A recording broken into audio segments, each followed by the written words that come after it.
हे guys, good morning. Welcome है आप सभी का मेरे एक और नए व्लॉग में। सुबह हो गया है, बच्चे और पति स्कूल चले गए हैं और मैं लगा रही हूँ झाड़ू। आधी नींद में और आधी आँख खुली हुई है मेरी। किसी तरह से धीरे धीरे अपना जो डेली वर्क है मैं उसको कंप्लीट कर रही हूँ। कैसे हैं आप सब? गर्मियाँ बहुत होने लगी हैं, अपना खास ख्याल रखें। तो मैं स्टार्ट हो गई हूँ झाड़ू लगाने और ये देखिए मैं लगी पड़ी हूँ यहाँ पे झाड़ू लेके। सारा कचरा निकाल लेना है आज घर से। कि ये कहा जाता है ना, सुबह झाड़ू लगा देने से घर में जो दरिद्रता होती है ना वो भी निकल जाती है और माँ लक्ष्मी का आगमन होता है। इसलिए जब भी आप सुबह उठे तो सबसे पहला काम करें घर में झाड़ू लगाने का। और अब मैं यहाँ पे झाड़ू लगा चुकी हूँ। गुड मॉर्निंग एवरीवन, सुबह हो गई है। स्वागत है आप सभी का मेरे एक और नए ब्लॉग में। और जैसे कि मॉर्निंग का टाइम होता है, बच्चे स्कूल जा चुके हैं, झाड़ू वाड़ू कर लिया है मैंने। अब मैं नहाऊंगी, फिर मिलते हैं आपको। तो जैसे ही मेरा नहा के हो गया, मैं आ गई हूँ टेरेस पे। और हमारे यहाँ पे जो मंदिर है वो टेरेस पे है और यहाँ छोटे मोटे फ्लावर्स लगे, जैसे रोज़ का है, गेंदा है और वो धतूर होता है ना, वो भी फ्लावर है मेरे यहाँ पे, उसके भी। और कभी कभी कनेर के फूल होते हैं और गुड़हल है उसका है। और इसके अलावा जो एक होता है ना सदाबहार, वो वाली फ्लावर है। तो मैं वो सारे फूल जो है ना कलेक्ट कर रही हूँ भगवान की पूजा करने के लिए। तो मेरा ये काम होता है, ये डेली का वर्क रहता है मेरा। फिर अभी मैं ढूंढ ढूंढ के वो फ्लावर्स जहाँ मुझे गमले में दिख रहे हैं, मैं उसको धीरे धीरे तोड़ रही हूँ। और छत पे ये जो पानी फैला हुआ है, ये पेड़ों को भी पानी दिया हुआ है सुबह के टाइम मम्मी ने, तो वो उस वजह से फैला हुआ है ये पानी। क्योंकि अभी फ्रेश सुबह जैसे मम्मी ने 7-8 बजे पानी दिया और मैं 7:30 तक पूजा करने के लिए ऊपर आई हूँ, तो वो उसी टाइम का है। और इस तरह से देखिए मैं कितने सारे फ्लावर्स कलेक्ट कर रही हूँ। और कलेक्ट कर लेने के बाद में जैसे ही मेरा फ्लावर कलेक्ट हो जाएगा और फिर उसके बाद में मैं पूजा करूँगी। और देखो 7:30 का टाइम है और धूप इतनी ज़बरदस्त हुई है, मतलब ये गर्मी तो मतलब ज़ोरदार की स्टार्ट हो गई है हमारे यहाँ पे। आपके यहाँ पे मौसम कैसा वो बताना। फिर उसके बाद में मैं भगवान के यहाँ जो बर्तन रखे होते हैं, उनका लोटा है, प्रसाद चढ़ाने के लिए जो कटोरी होती है, और हाँ दिया होता है पीतल का, वो सब धुल रही हूँ। ये पर डे मुझे धुलना होता है, आप भी ऐसे ही करते होंगे। मैं उसको वॉश कर रही हूँ बैठ के अभी यहाँ पे। और अच्छे से उसको वॉश करने के बाद में फिर उसको सुखाती हूँ और सुखा के फिर उसको अंदर ले जाऊँगी मैं। और ये देखो ये मेरा हो गया है और मैं इसको लेके मैं चली जाऊँगी मंदिर में। और यहाँ देखो मंदिर में एक दिन पहले जो फ्लावर्स चढ़े थे और जो अगरबत्ती का वो सब गिरा होता है ना, मैं उसको भी हल्के हाथ से क्लीन कर रही हूँ। क्योंकि रोज़ रोज़ तो बड़े से मंदिर धोती नहीं हूँ, मीन्स वो तो मान लीजिए मंथली हो जाता है। बट अभी मैं फ़िलहाल जो धूल है या जो कुछ भी है वो सब मैं हटा रही हूँ। पुराने फ्लावर सूखे हुए वो सब मैं क्लीन कर दे रही हूँ। और उसको क्लीन करने के बाद में मैं क्या करूँगी, भगवान को जो मैंने फ़्रेश वाटर लाया है मैं उससे भगवान को नहला देती हूँ, एक बार फ्रेश हो जाए जैसे भगवान भी। तो मैं अभी यहाँ पे वही काम कर रही हूँ, मैं भगवान को अपने नहला रही हूँ, सारे भगवान को। और उसके बाद में जैसे ही भगवान नहा लेंगे तो फूलों से देखो उनका श्रृंगार करूँगी। आप कमेंट करके बताएं कौन कौन से फ्लावर्स दिखे आपको। तो ये रोज़ है बिल्कुल फ्रेश फ्रेश। कभी वैसे तो मैं स्पेशली ओकेज़न की छोड़ दो तो डेली के लिए जो पूजा वाली फ्लावर्स होती है वो मुझे मेरे टेरेस से मिल जाती है, इतना है। और ज़्यादा कुछ मेहनत भी नहीं लगती है। नॉर्मली जो चाय पत्ती होती है ना, मैं उसको स्टोर करके रखती हूँ और उसी से जो है उसको मिट्टी में डाल देती हूँ और रेगुलर उसको पानी दो। इससे ज़्यादा कोई केयर नहीं होती इन फ्लावर्स को देखने के लिए। बहुत इजीली ही ये हमारे टेरेस पे आ जाते हैं और पूजा करने के लिए पर डे मुझे मिल जाते हैं यहीं से। और ये देखिए गेंदा निकला है, कितना प्यारा सा लग रहा था, तो मैंने सोचा आपको दिखाऊं और मैं वही कर रही हूँ। यहाँ पे सारे भगवान को चढ़ा रही हूँ। अब जैसे ही हो जाएगा फिर मैं भगवान को दीपक जलाऊंगी भगवान के लिए। और मैं ये दीपक बंद कर रही हूँ और ये जल गया। और इसके बाद में लगाऊंगी अगरबत्तियाँ, और वो भी मैंने कर लिया है। कि जब तक पूजा पाठ नहीं कर लो ना सुबह, तब तक दिमाग ऐसे लगता है सोया सोया। मॉर्निंग का मतलब ही होता है कि पूजा कर लेना, और इससे जो पॉजिटिविटी आती है वो क्या ही कहना। और आप लोग भी तो करते होंगे, आपको तो पता ही होगा, लेकिन फिर भी मैं मेरी बात बताती हूँ। फिर मैं माता रानी की पूजा करूँगी फटाफट और देखते हैं माता रानी की पूजा। वैसे तो मैंने इसको स्पीड में कर लिया, वरना आपको मेरे गाए हुए भजन भी सुनाई देते जा कुछ श्लोक मंत्र जो मुझे आते हैं, मैं रेगुलरली उससे पूजा कर लेती हूँ माता रानी की।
यहाँ पे मेरी पूजा कंप्लीट हो गई है। अब मैं जो है, मैंने जो पूजा कर ली है तो मैं भगवान को प्रसाद चढ़ाऊँगी।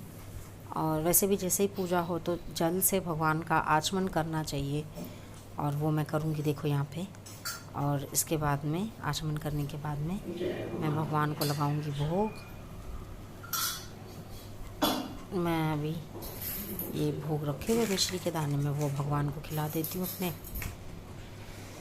फिर वैसे होने के बाद में उसके बाद में मैं जो है भोग लगा देने के बाद में अभी तो मैं जल छिड़क रही हूँ, उसके बाद में मैं जो मिश्री के दाने वो खिला दूँगी भगवान को। ये होते ही मैं अभी जो है बाहर निकल गई हूँ जल लेके लोटे में, और ये सूर्य भगवान को मैं जल चढ़ाती हूँ पर डे, मैं वो काम करूँगी यहाँ पे। और ये कैमरा मैं मतलब ये रूम में से लिया जा रहा है, इसलिए आपको ये थोड़ा सा मतलब क्लियर नहीं है, लेकिन मैं जल चढ़ा रही हूँ। फिर उसके बाद में मैं जो है तुलसी माता और शमी का पेड़ है वहाँ पे, पीपल के पेड़ पे और नारियल के पेड़ पे मैं जल चढ़ाती हूँ उसके बाद में। और मैं ये सब कर रही हूँ, और बस खाली बैठे घर पे मेरा यही काम होता है, भगवान की पूजा करो और अच्छे अच्छे खाने बनाती रहती हूँ। और कहीं कभी निकल भी जाती हूँ घूमने के लिए, बट फ़िलहाल इतनी धूप है कि कहीं जाने की मेरी इच्छा नहीं हो। और यहाँ मैंने बगल में चिड़िया के लिए पानी पीने के लिए रखा हुआ है, अब एक लोटा पानी मैं उसमें भी डाल देती हूँ, जैसे कोई भी बर्ड आए और वो आराम से पानी को पिए और बहुत सारा आशीर्वाद मिलता है। आप भी ऐसा करा करें। और इसके बाद में मेरा जैसे ही पूजा होता है फिर मैं शांति से हाथ जोड़ के भगवान के सामने कम से कम 10 मिनट स्पेंड करती हूँ। मतलब मुझे बहुत सुकून मिलता है। मैं 10 मिनट भगवान से बातें करती हूँ अपने आँख बंद करके, और देखती हूँ अपनी सांस को कैसे अंदर जा रही है, कैसे बाहर जा रही है। मतलब ये मेरा बोलते ना एकदम आराम से, क्योंकि बहुत काम तो होते नहीं इस टाइम मेरे पास, और मैं इसको बिल्कुल आराम से अपने टाइम को निकालती हूँ मैं ये। तो ये मैं 10 मिनट के लिए इनहेल और एक्सहेल कर रही हूँ और शांति से मेडिटेशन करती हूँ बैठ कर के। मुझे ये सुकून देता है। इस वक्त मैं सारी चीज़ें सोचती हूँ, प्रेजेंट और पास्ट, और बहुत सारी बातें होती दिमाग में।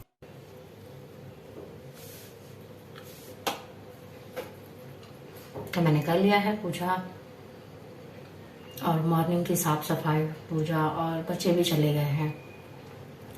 अब मैं कर रही हूँ ब्रेकफास्ट, आलू के पराठे, चाय।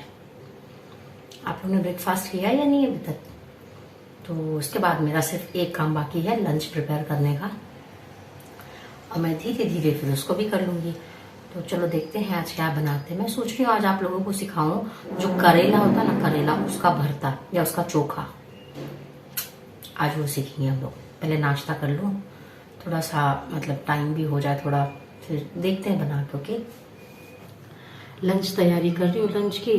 तो मैंने देखा सब्जी नहीं कुछ, बस ये गुने चुने 4-5, 3 और ये 4 छोटे छोटे करेले हैं, तो इसका क्या किया जाए। तो मैंने सोचा आज आप लोगों को बताती हूँ इसकी एक ऐसी रेसिपी जो आप सब्जी नहीं होने पे या एक आध करेले जब भी बच जाते हैं उसमें भी आप कर सकते हो।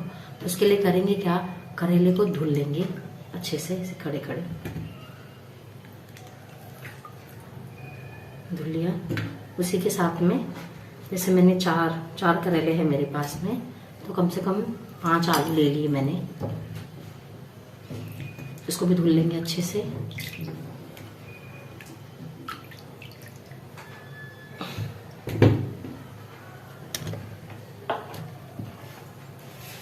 और अच्छे से इसको धुल लेंगे।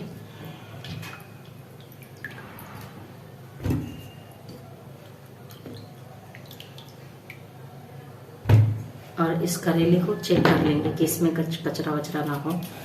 कचरा इट मीन्स कि कीड़ा वीड़ा ना हो, बिना मतलब मर जाएंगे वो उबल जाएंगे। इसको करना क्या है, हमको साफ कर लेंगे इसको, इसमें कुछ हो तो अगर साफ है। वैसे ऐसे सारे करेले चेक कर लेंगे एक बार अच्छे से।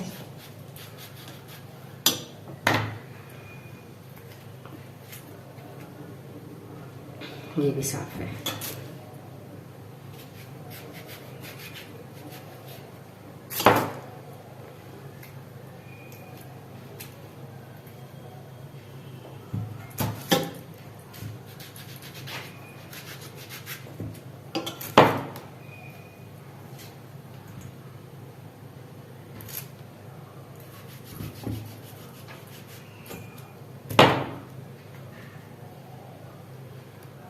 गंदा ये हटा देंगे।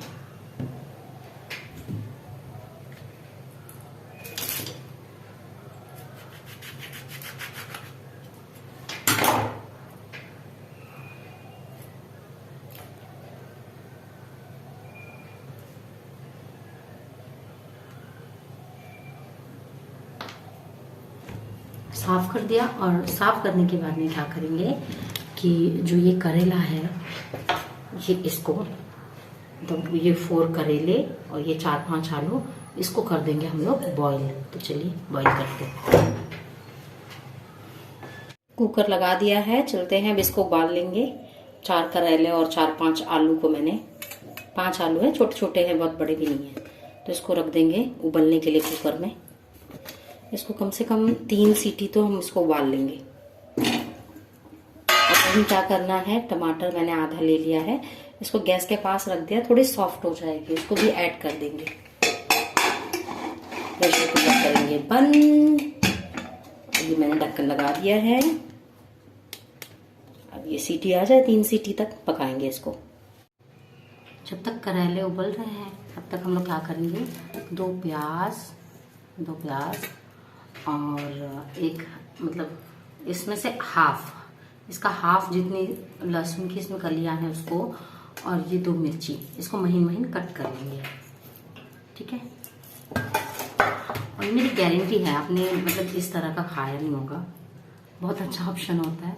मैं तो बचपन से खाते आ रही हूँ, तो मुझे लगा, क्योंकि मैं जिसको भी बताती थी हर कोई सरप्राइज हो जाता है, तो मुझे लगा क्यों ना ये अपनी मम्मी का डिश और अपने तरफ के इस डिश को मैं आप सबके साथ शेयर करूँ।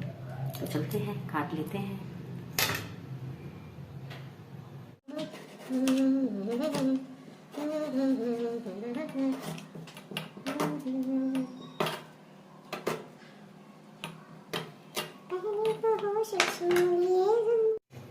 अनियन मैंने काट लिए हैं, मिर्ची जो है वो भी मैंने काट ली है, और ये लहसुन मैंने इतने निकाल दिए।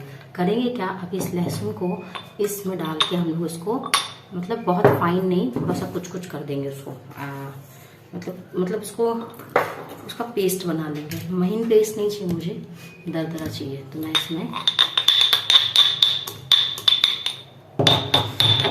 ये इस तरह से बना लेंगे। इसको महीन कर लिया मैंने, बहुत फाइन पेस्ट नहीं करना है, मतलब ये दांत में नहीं आते हैं और मैश हो जाते हैं अच्छे से। तो मैंने ऐसे बना लिया इसको। आलू और ये करेला मैंने उबाल लिया है, ये उबल गए हैं। इसको क्लीन कर लेंगे आलू के छिलके को। वही मैंने थोड़ी सी ली है धनिया, आम का पेस्ट है, 1 चम्मच 1 चम्मच लगभग ये भी ऐड कर देना। ऑप्शनल है, अगर आपके पास है तो ऐड करिए, अगर आप खट्टा खाते हो तो, क्योंकि कसेलापन खट्टे से ही जाता है तो इसलिए इसको यूज़ कर सकते हैं। तो करेंगे क्या, पहले इसको छील लेंगे। तो आलूओं को छीलते हैं, साथ ही मैंने लिया है नमक, थोड़ा सा लिया है 2 चम्मच के करीब सरसों का तेल और ये आम का पेस्ट। इसके अलावा पहले मैंने आपको दिखाई थी लहसुन, प्याज और हरी मिर्च को मैंने कट करके ली है। तो अगर खट्टे के लिए आम का सीजन है तो आम यूज करें, अगर आम का सीजन नहीं तो अचार में जो मसाले होते हैं आप वो भी डाल सकते हो, वो नहीं है तो भरी हुई लाल मिर्च होती है वो ऐड कर सकते हो। तो फिलहाल आम का सीजन है तो मैं आम का 1 चम्मच, ये जो पेस्ट है नॉर्मली पेस्ट बना सकते हैं, या अगर आपके यहाँ धनिए पुदीने की चटनी है तो आप वो ऐड कर दो। मतलब जो एक खट्टापन होता है वो कसेले को कम करता है, तो बस इसी पर्पज से इसको यूज करेंगे हम लोग। आलू मैंने छील लिए हैं, करेले के अंदर जो भी बीज है उसको स्पून की मदद से निकाल देंगे। थोड़ा बीज से कुट कुट करता रहा तो थोड़ा मुझे मज़ा नहीं आता, हालांकि इसको हटा देंगे। फिर इसको मैश कर देंगे साथ में आलू और ये सारी चीज़ें। ये बीज साइड कर देंगे, इसका हमको इसकी ज़रूरत नहीं है। ऐसे सारे करेलों से बीज हटा देंगे।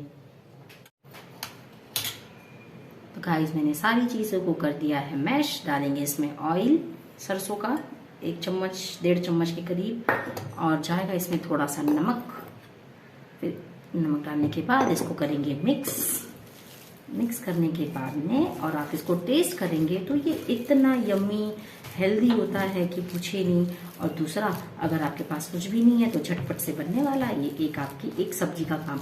इसको हमारे यहाँ कहते हैं करेले का भरता या कहते हैं करेले का चोखा। तो फिर ऐसी और भी वीडियो के लिए चैनल को देखते रहे, लाइक करें, शेयर करें, सब्सक्राइब करें। Bye bye. तो मैंने इस तरह से बना ली है रेसिपी। आपको भी अगर अच्छा लगे तो आप भी इस तरह से बनाएं, खाएं, और आप इसको रोटी के साथ में खा सकते हो या दाल चावल के साथ भी ये बहुत अच्छा लगता है। जैसे आपके आलू का भरता होता है उसी तरह से ये करेले का होता है। एक तो हेल्दी होता है, न्यूट्रिशन से भरा हुआ होता है, और अगर आप किसी को डायबिटीज़ है तो उनके लिए तो ये बहुत अच्छा है। आप वहाँ पे बिना आलू के इसको बना के खा सकते हो। तो इसी तरह से आप लोग खाइए, बनाइए, क्योंकि दिल का हमेशा जो है दिल का रास्ता किसी के पेट से होके जाता है। तो इसीलिए अच्छे अच्छे डिशेस बनाते हैं। So much.